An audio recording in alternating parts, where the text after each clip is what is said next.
Hey guys, welcome back to the channel. Today I've got a topic that I want to talk about that's something I stress all of the time with some of the high school and college teams that I talk to. It has to do with the variables amongst tournament fishing. And when I look at the variables, there's two categories, uncontrollable and controllable. The uncontrollable variables have to do more with the actual fishing aspect, right? So I can't control whether a bass bites or does not bite my bait. I can have influence on that variable, but I can't physically make a fish bite my bait. So that to me is an uncontrollable. I can't control the weather. I can't control, you know, just a lot of different factors that go into fishing. The controllable for me, and there's only a handful of them, are more mechanical type variables that we can control to a point. So I've kind of got four of them. The first has to do with casting accuracy. Casting accuracy is something that we can control by practicing in our experience level, and you get good enough where you can put that bait exactly where you want it. You know, if you're fishing around docks, you know, you can skip a bait under a pontoon into the back of a dock without hitting off the pontoon and spooking everything that's under there.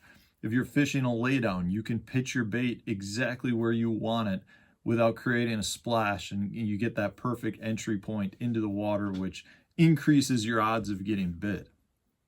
So, you know, the first controllable variable is your casting skills. You can make yourself a better fisherman by casting in your yard, by going out and practicing. These are things that, you know, there's really no excuse for not being a great caster. I mean, it comes down to practice. That's something we can do. It's just like in basketball.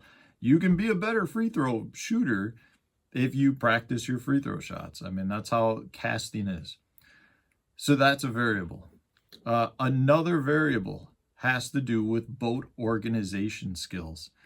You know, when you're out on the water, you don't want to spend time, you know, if you're in a tournament scenario, you don't want to spend time, you know, rifling through your boat looking for a pack of baits or looking for a weight or a hook or, you know, your culling beam, you know, or your scale. Those are things that you should know exactly where they're at. For me, before every tournament day, after I'm done prepping rods, I'm getting everything ready, I will go through my boat and make sure that everything I need, I know exactly where it's at. I've got very specific places that I store all of my culling stuff. I've got very specific places I store my plastic. I've got my my tackle trays all organized. You know, and when I go in and grab something, the last thing I want to do is just throw it back in there, because later in the day, the more that stuff kind of gets all tangled together and just mixed in, that will create periods of time later in the day where you might not be able to get the bait that you're looking for. Another variable, controllable variable, is your knots. You should be able to tie extremely consistent knots that will not give out on you on the water. You know, you don't want to get out there, have a bite, set the hook, and have your knot come unraveled.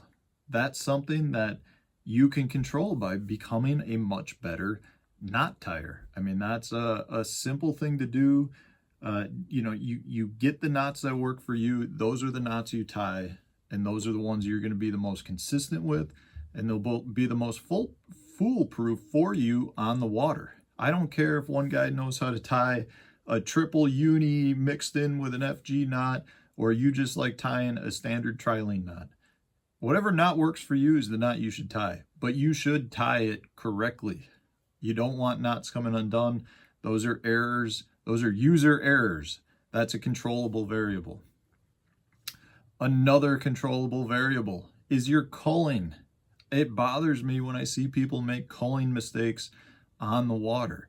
I mean, this solely comes down to the ability of the angler to be able to cull. And when I hear stories about guys saying they culled the wrong fish, that's an error on you. I mean, that really should not happen.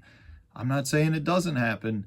You know, honest mistakes happen, but that's a controllable variable. If you want to be the best angler you can be on the water and a great tournament angler, you should be able to cull, and you should be able to do it without having any issues. You should have a procedure put in place for the way that you like to cull fish. You know, understand the buoys, you know, the cull tags and the scales that you use. Don't be on the water fidgeting with your scale. If you use an electronic scale that keeps record of all of the different fish that you've caught and tells you which ones to cull, you got to know how to use that scale. Don't go out there and try to figure it out on the water, because the more you're messing around doing that, the more you could potentially cull the wrong fish, and the more time it takes, which prevents you from being able to make a few extra casts during that day. You know, it's tournament fishing is all about efficiency on the water. So, you know, if you can gain extra casts in little areas, you tie a knot faster, that's 1 cast. You cull fast, you know how to do it, that's 2 casts. You know, if you're able to locate the bait that you want to tie on really quickly, that's another cast. Well, by the end of the day, you've probably got 30 or 40 casts extra than somebody else would have, because you're doing things efficiently on the water. The last thing that you need to be able to do, and you can control, is to be able to get back to checkpoint on time. You know, I realize that there are mechanical issues that will arise at times on the water. You know, if you have motor troubles, that doesn't count in terms of getting back. You know, those are things that are out of your control sometimes. If a motor blows up, or, you know, you spin a hub, something like that happens. At that point, there's a legitimate excuse for not showing up to check in on time. I don't want to hear you saying, oh, I ran out of gas, because that's a controllable. You shouldn't run out of gas on the water. But you should be able to get back to check in on time. If you're 20 miles away, you know how long it's going to get there. You got to recognize that, hey, it's blowing hard. Maybe it's going to be rougher. I should leave a few minutes early. You know, in my opinion, it's always better to get back early and to be able to fish around the ramp than to push it at the end and show up 2 minutes late and have a 2-pound penalty. It's just a controllable. You should not be late. So, you know, guys, that's like 4 or 5 controllables that will make you a better angler on the water.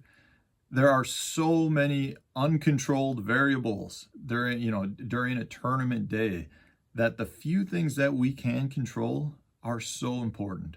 If you want to be one of the top fishermen out there, you got to be able to do these things efficiently, and you need to be able to, you know, control those variables that we can control. So I hope this was helpful, guys. If you've got some other ideas, other controlled variables that you can think of, throw them in the comment section so that the rest of us can see it and learn from your opinions as well. If you enjoyed the channel, subscribe to it. And we got new videos coming out every day. Lots of good information.